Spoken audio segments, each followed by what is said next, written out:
नमस्कार इंदौर, मैं शिखा यादव स्वागत करती हूँ आपका अभय न्यूज के 9 जून गुरुवार के बुलेटिन में।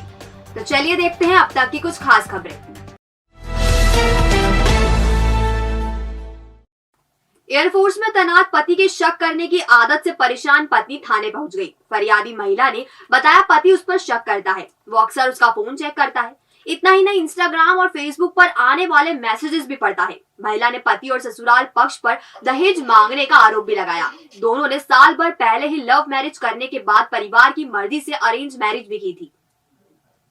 महिला थाने की एसआई रश्मि पाटीदार ने बताया, आजाद नगर क्षेत्र में रहने वाली 25 वर्षीय मधुबाला मुकाती ने एयरफोर्स में तैनात पति के खिलाफ दहेज प्रताड़ना का केस दर्ज करवाया है। पति का नाम भोपाल सिंह उर्फ अभिषेक पिता प्रेम सिंह मुकाती निवासी सीहोर है, जो एयरमैन के पद पर लद्दाख में तैनात है। फरियादिया ने बताया, एक विवाह समारोह में अभिषेक से पहचान हुई थी। इसके बाद दोनों में बातचीत होने लगी। अप्रैल 2021 को दोनों ने लव मैरिज कर ली। इसके बाद परिवार की सहमति से शादी की। इस दौरान पति को 1 लाख का चेक, 11,000 रुपए नगद, सोने की चेन और अंगूठी दी थी। शादी के 1 माह बाद ही पति दहेज में कार की डिमांड करने लगा। इसके बाद परिवार को जानकारी दी और थाने में शिकायत दर्ज करवाई। वो उसको परेशान करने लगा कि यदि मैंने अरेंज मैरिज की होती तो मुझे दहेज में अच्छा पैसा मिलता, और कई प्रकार से उस पर शक करके और अलग अलग तरह से मानसिक शारीरिक प्रताड़नाएं देने लगा, और दहेज में कार की मांग को लेकर के उसको परेशान कर रहा था, जिसको लेकर के एफआईआर दर्ज की गई। ये बेसिकली सीहोर का रहने वाला है और अपने को फरियादी ने बताया है कि एयरफोर्स में नौकरी करता है।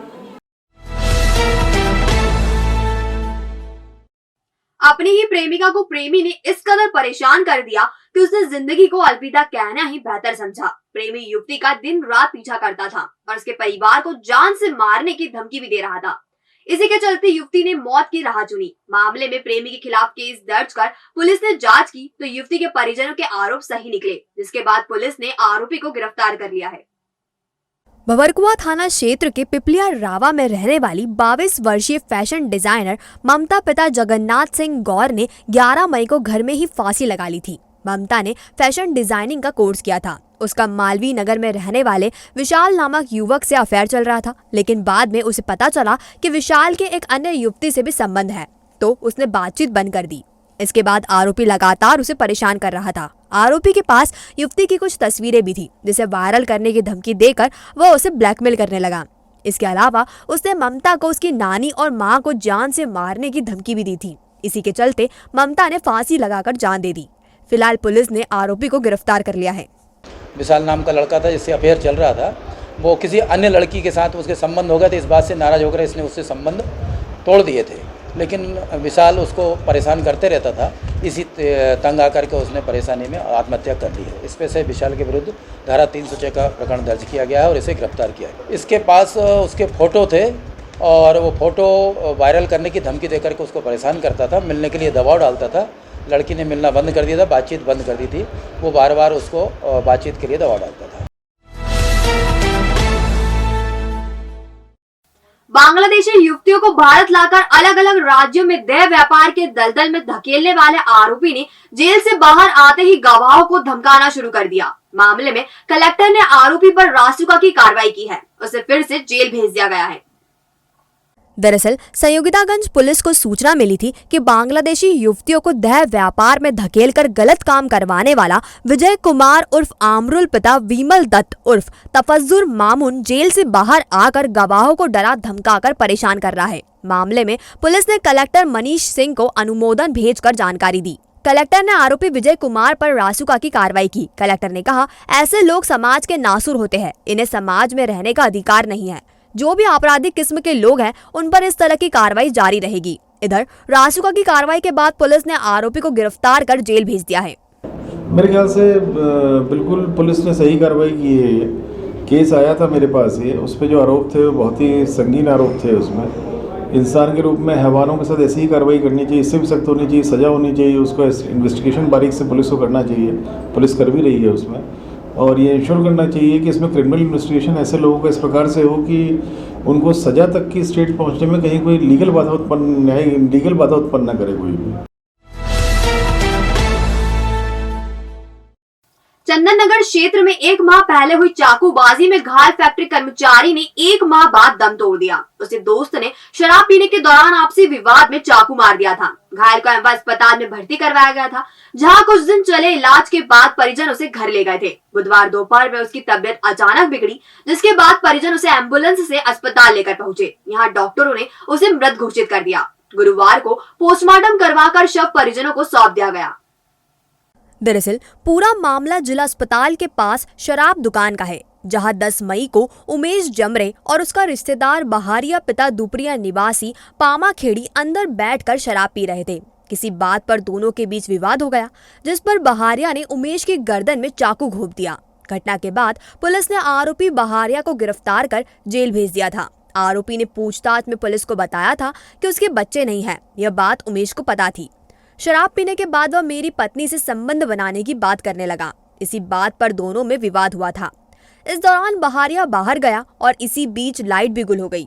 अंधेरे का फायदा उठाते हुए बहारिया ने उमेश को गले पर चाकू मार दिया था।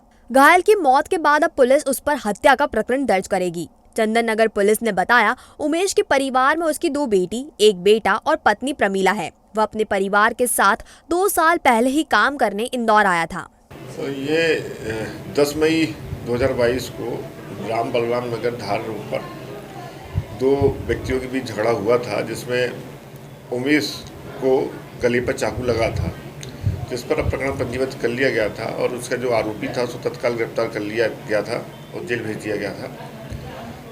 उमेश का इलाज एमवा अस्पताल में हुआ था और इलाज से ठीक होने के बाद वह घर आ चुका था, लेकिन कल अचानक उसकी तबीयत खराब हो गई और एमवा अस्पताल में भर्ती गया, जहां उसकी मृत्यु हो गई है। इस संबंध में मर्ग कायम कर लिया गया है और जो भी रिपोर्ट्स आएंगी उस आधार पर उस प्रकरण में निर्णय लेकर कार्रवाई की जाएगी।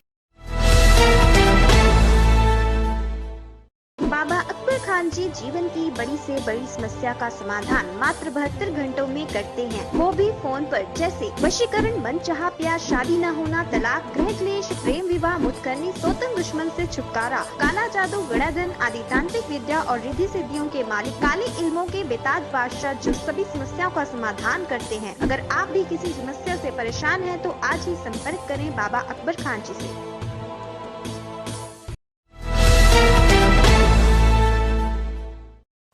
चौइथरा मंडी में गेट नंबर 1 पर मंडी कर्मचारियों द्वारा निर्धारित राशि से ज्यादा की वसूली करने का मामला सामने आया है। इसमें 10 रुपए की पर्ची पर ठेले वालों से 15 रुपए वसूले जा रहे हैं, लेकिन जैसे ही अभय न्यूज टीम वहां पहुंची तो कर्मचारी कैमरा देख निर्धारित राशि लेने लगे। जब ठेले वालों ने उन्हें 15 रुपए दिए तो उन्होंने लौटा दिए और 10 रुपए लेने की बात कहने लगे।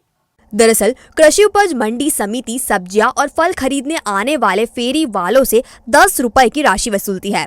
इसकी रसीद भी उन्हें मिलती है, लेकिन इन दिनों मंडी में मनमाने तरीके से 10 की जगह 15 रुपए वसूले जा रहे हैं। मंडी पहुंचे फेरी वाले मनोज पवार, महेश सोलंकी, संजय और विजय ने बताया, निर्धारित राशि से ज्यादा राशि वसूली जा रही है। इसकी शिकायत भी की, लेकिन मंडी समिति कोई कार्रवाई नहीं करती। पैसे नहीं देने पर मंडी से निकलने नहीं दिया जाता। यूँ तो 15 रुपए ले रहे थे, अभी 10 रुपए ले रहे हैं। 15 दिए? हाँ।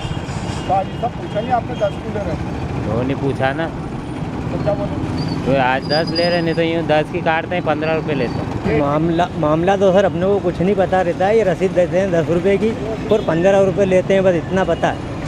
तो आप विरोध नहीं करते? विरोध करने से होता क्या है, वहाँ निकलने नहीं देते हैं नाके पे, और यहाँ 10 रुपये में तो वहाँ 10 रुपये दो, यहाँ पे तो वहाँ से निकलने नहीं देते हैं। 15 की स्लिप दो। 10 की रसीद है, 30 रुपये लिए, 15 मतलब 30 रुपये लिए 2 गाड़ी के, जबकि रसीद पे 10 रुपये है। तो इसका विरोध नहीं करते? कोई भी नहीं बोल पा रहा ना, सब तो ऐसे निकल जाते गए के। क्या कितने पैसे लेते? 15 रुपये लेते हैं, 10 रुपये की रसीद दे रहे हैं। तो इसका विरोध नहीं करते? विरोध करते हैं, पर अब वो सुनवाई नहीं होती कुछ भी हमारी। इस संबंध में जब मंडी प्रभारी रमेश परमार से बात करना चाही तो पहले तो उन्होंने कुछ भी कहने से इनकार कर दिया, लेकिन जब अभय न्यूज की टीम ने मामले को कलेक्टर के सामने रखने की बात कही तो वह सिर्फ इतना ही बोले कि जांच करवाएंगे। यदि कोई ठेले वाला शिकायत करता है तो कार्रवाई करवाएंगे। मंडी में 10 रुपए की रसीद देके ठेले वालों से 15 रुपए वसूल किए जा रहे हैं। तो बात है सर, गेट नंबर 1 की बात है। अच्छा, तो कोई मशीन वगैरह होटल में दिखा था कोई कर्मचारी हो? सर, इसके ऊपर कोई कार्रवाई होगी? तो सालों से चले आ रहा है। कार्रवाई होगी, कोई ऐसी प्रूफ होगा अपने पास कि इसमें 10 से 15 लिया है, जिससे लिया है वही बताया कि हमको किसी मेरे 10 की रसीद पकड़ा लिया है, तो बिल्कुल कार्रवाई करेंगे उस कर्मचारी के खिलाफ में, कोई करेंगे। निवेश के नाम पर धोखाधड़ी करने वाले एक आरोपी को लसूड़िया पुलिस ने रांची से गिरफ्तार किया है। एक दिन पहले ही पुलिस की टीम आरोपी को पकड़ने के लिए रवाना हुई थी। गुरुवार रात तक उसे इंदौर लेकर पहुंचने की उम्मीद है।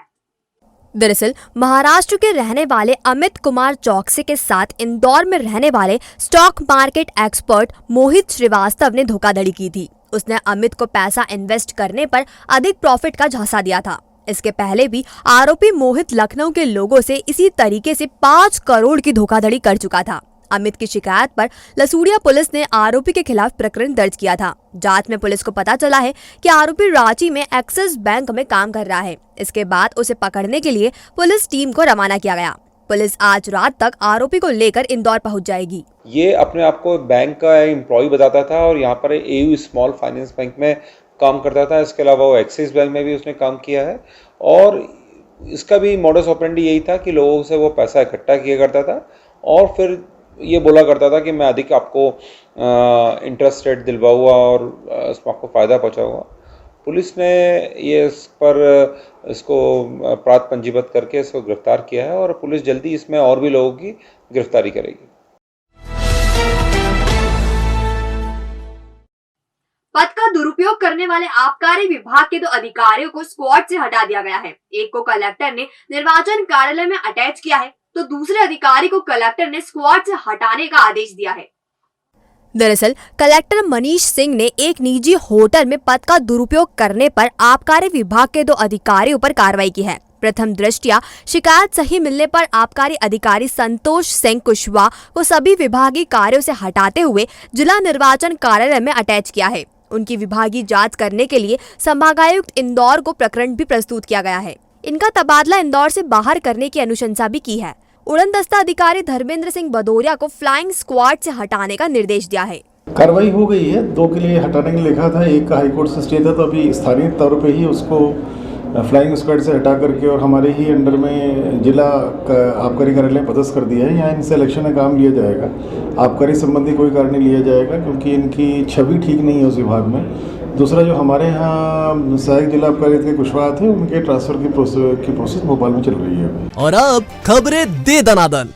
नगरीय निकाय को लेकर गुरुवार सुबह सिटी बस ऑफिस में कलेक्टर मनीष सिंह की अध्यक्षता से स्टैंडिंग कमेटी की पहली बैठक हुई। चुनाव में होने वाले व्यय को लेकर रेट लिस्ट फाइनल की गई। कलेक्टर सिंह ने बताया अब लिस्ट को राजनीतिक दलों को सौंपा जाएगा। इसमें अगर उन्हें कोई आपत्ति है तो उस पर चर्चा की जाएगी।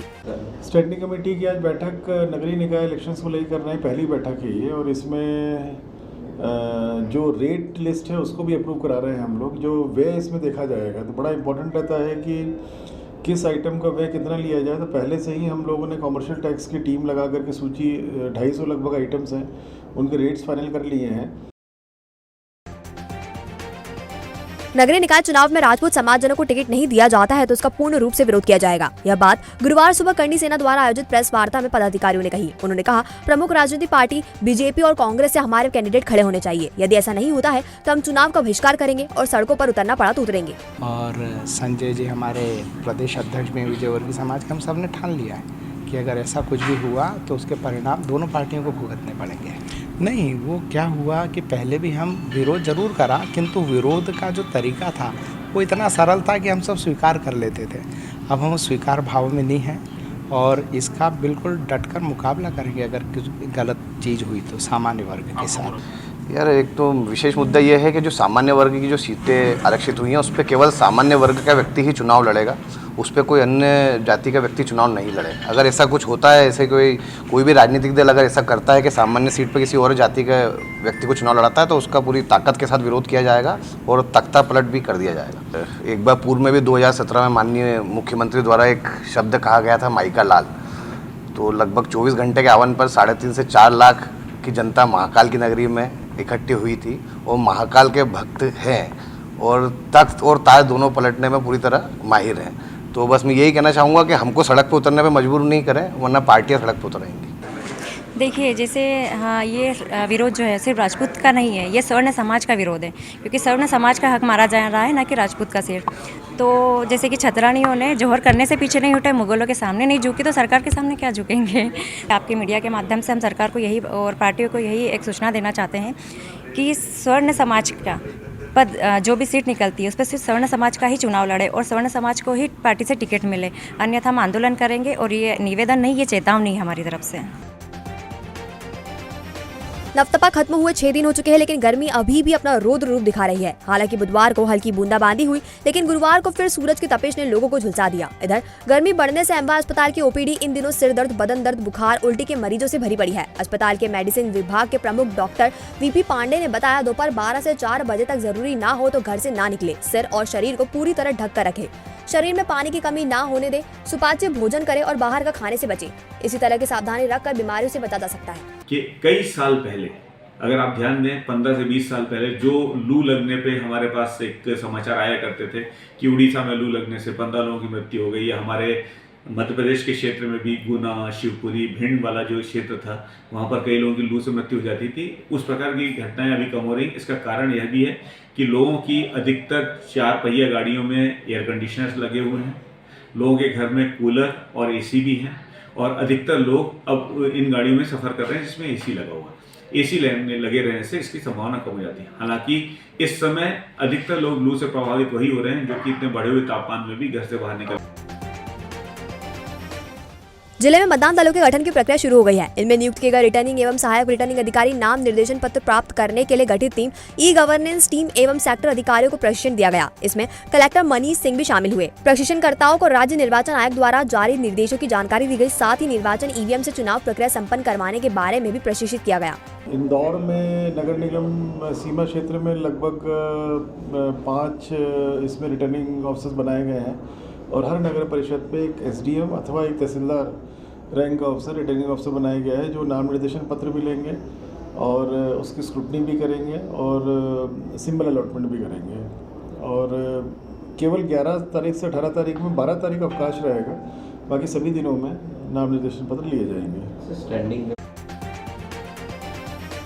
भंवरकुआ थाना क्षेत्र के पालदा स्थित गायत्री नगर में रहने वाली 20 वर्षीय पूजा भार्गव ने अज्ञात कारणों के चलते फांसी लगा ली। उसकी शादी 3 महीने पहले ही हुई थी। पूजा का पति कैलाश भार्गव निजी कंपनी में जॉब करता है। पुलिस मौत के कारणों का पता लगाने का प्रयास कर रही है। पति ने तो बताया कि इसने बात नहीं करी मेरे से ज्यादा, बस इतना बताया उन्होंने। अभी ये घर से फोन आया था तो फोन से बात नहीं करा उसके पति ने। कल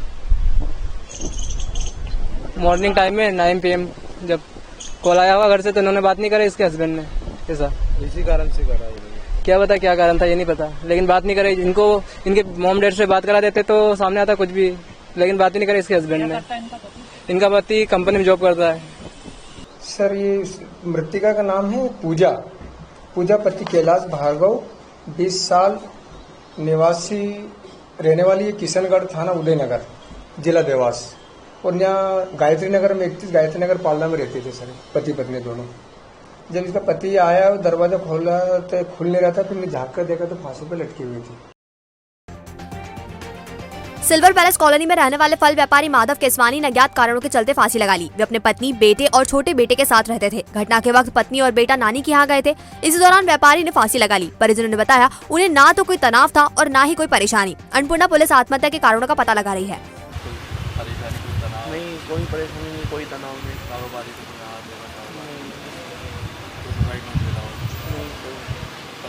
क्या काम था इनका? फल फ्रूट का। गए थे काम पे? कल नहीं गए थे। क्या बोला था घर में जाने की वजह? नहीं बोला नाम क्या बोला? उनके परिवार में उनकी बीवी, उनके बेटी और एक छोटा बेटा है, और उनकी बीवी और बेटा गए थे उनके नानी के घर पे, तो अभी बेटी उनके घर पे। 8 तारीख की बात है, 30 सिल्वर पैलेस कॉलोनी की ये माधव केसवानी ने अपने घर पे फांसी लगा ली करीबन 7 बजे के करीब, जिसको इलाज के लिए अस्पताल ले गए थे। वहाँ पर डॉक्टर ने मृत घोषित कर दिया। क्या वजह बनी? अभी तो ऐसे कोई जानकारी नहीं, जांच में है। तो आपने देखा हमारा बुलेटिन। ये आपको कैसा लगा, इसका फीडबैक हमें हमारे कमेंट सेक्शन में जरूर दीजिएगा। कल फिर मिलेंगे नए बुलेटिन के साथ। नमस्कार।